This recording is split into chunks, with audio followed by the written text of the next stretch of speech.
First, Sadhguru and Dr. Frawley, I just want to say to both of you how honored we are to be in your presence this evening.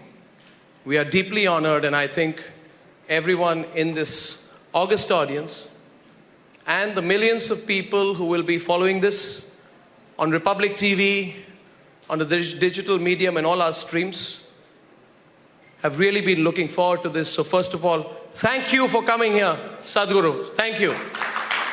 Thank you. And thank you for joining him, Dr. Frawley. Thank you so much. Sadhguru would like to start with a chant, so it's over to you, sir. So you want to take?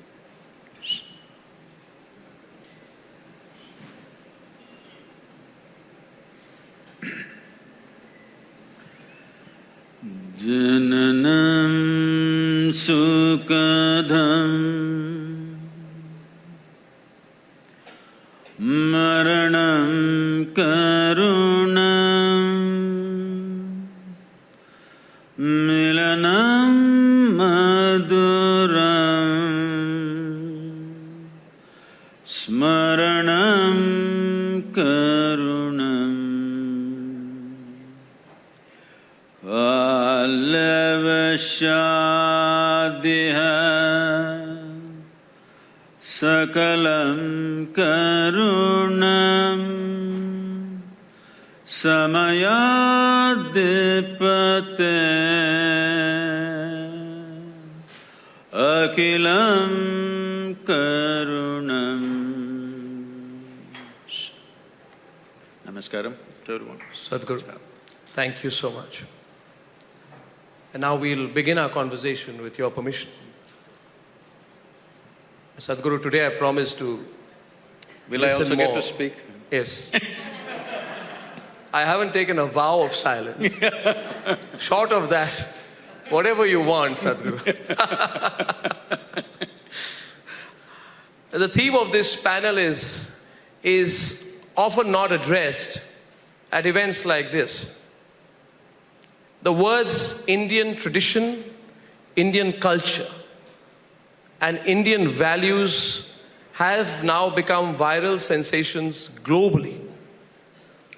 Our history and our inherited cultural legacy has been studied, it's been analyzed, philosophized, it's been revered, it's been the focus of wonder and curiosity, I can tell you, across the entire world. And so today, as I have Sadhguru, who needs no introduction, for how seamlessly he dissects these values, analyzes them and speaks about them. And Dr. Frawley, who has come to be the voice of popularizing the power of India's Vedic traditions, I want to just start by opening up some broad themes this afternoon. Firstly, as I was telling Sadhguru in the chamber before I came in, this channel and this institution, Sadhguru, that we have been proud to build, is proudly nationalistic. And I have said that for this country to be great, for this country to be the global power center, we must be powered by our soft power. We must have the ability to ensure that our soft power drives the surge, which we call here the theme of this conference, Surging India. I want to start by asking both of you, if there is something that is stopping India from taking that leap, what is it?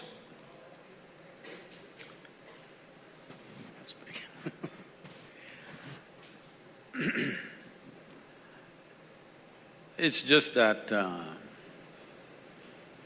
one thing is the Indian people have no sense of history. Albert Einstein went out to say, Indian people can't think beyond 15 minutes.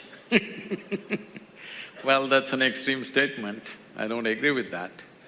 But there is a sense of survival instinct in India for the last probably 500,000 years that we want to forget what happened yesterday.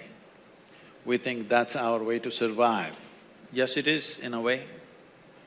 Though the country has been ravaged by invasions and occupations, we have managed to keep ourselves sane and happy and reasonably well because we have a way of forgetting what happened yesterday. But to search, it's very important, we know what went wrong in the past. We have to know what went wrong in the past, not to remember and be bitter about it, but to make sure such things don't happen to us once again.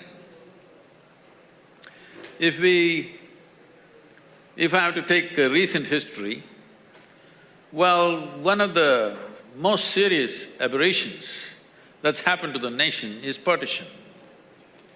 You cut the nation into three pieces without understanding the geographical structure of the subcontinent, without understanding the population composition, the demographic composition of the day, and simply on somebody's fancy it happened, or maybe somebody's malice against us it happened. But we have a tendency to forget. Here we are in Mumbai. I don't know how many movies have been made about partition, how many books have been written about partition, how many children of this generation even know such an aberration happened where nearly 600 million people died and still we continue to fight and both the nations bleed. And above all, for thousands of years, over 8–10,000 years, we've been trading through these routes, both eastern and western borders. We cut off both the arms of this nation and then we say, you're free. How is it supposed to surge or fly? So it's taken over 70 years now just to find our feet, cutting off our trade routes. If these two borders were open, we would have highways and railways and pipelines to Central Asia, Arabia, European countries and the Asian countries. Within 25 years, we would have been a developed nation. But we cut off those things and we have no sense of history that we have caused such a damage to the population. You and me are sitting here, okay, our stomachs are full, but even today, 60% of this country's population doesn't get to eat properly. If you know the pain of other people's suffering, then you cannot forget these things because these are blunders that we have made and never again should it happen. But repeatedly you keep hearing people talking about these things, one more partition won't hurt us, let's do this, let's do that. So, lack of historical perspective is causing a big damage for India to surge ahead. It's very important that we don't commit the same mistakes once again, we don't even think about those things once again. Sadhguru, thank you. Dr. Frawley. Yes, I think it's this… It's working. Yes, it's this perennial doubt of Arjuna. India has this tremendous spirit, power, knowledge, tradition, but its own people doubt it. You doubt your own traditions. You don't manifest them, you don't share them, you don't give them their proper importance. And the mindset of India has been turned against itself by a lot of Marxist thinking, outside ideologies. And so there's that hesitation to surge. Everything is with you. And yet, if you don't have that personal effort to bring it forth, it may as well not be there. So that surge is starting, and I think it's going to be unstoppable now.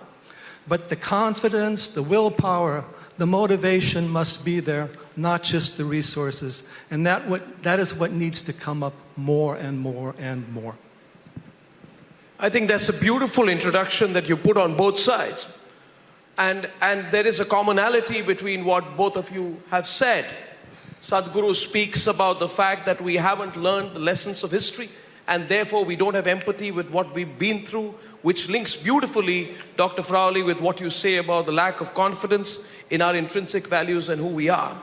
Now I'm going to get into the terrain of provoking a response because that is what I do for a living, Sadhguru. I have certain problems with the way nationalism is trampled upon by some people. And today we'll do some plain speaking on these subjects. I have a problem with how there is a hard selling of a narrative that Indian values are antiquated.